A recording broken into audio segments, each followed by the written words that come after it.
हा सुद्धा असेल साईप्रिया संघाकडे. पाहूया पुढचा चेंडू पुन्हा एकदा तयार. इकडे पुलटो चेंडू आहे का विकेट? तर हा रॉकेट फटका पाहायला मिळतोय. 17 धावा बनवायच्या आहेत. जरी हा सामना टाय झाला, तर दोघांना समान संधी मिळेल. पाहूया पुढचा चेंडू. इकडे पहिला चेंडू स्वागत.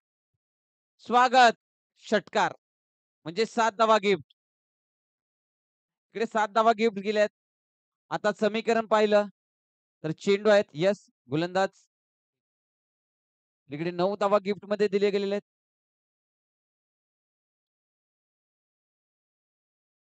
8 धावांची अजूनही आवश्यकता. चेंडू हवेत.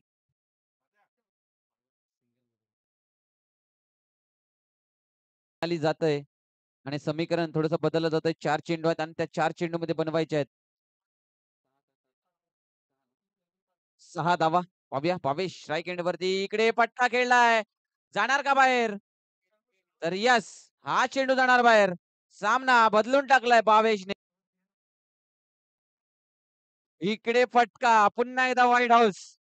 चेंडू जाणार 6 धावेसाठी. फक्त आणि फक्त 1 धावा इकडे हवी आहे. 8 चेंडूमध्ये 1 धावेची आवश्यकता. 8 चेंडू 1 धावा.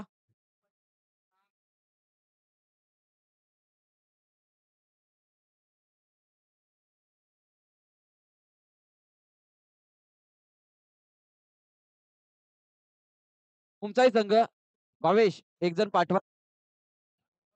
तुमचाही संघ एक जण पाठवा आणि सामन्याला सुरुवात करा. देन क्लब संघ मैदानाचा ताबा घ्यायचा आणि गणेश क्लब संघ आपण प्रथमतः फलंदाजी करायची आपल्याला.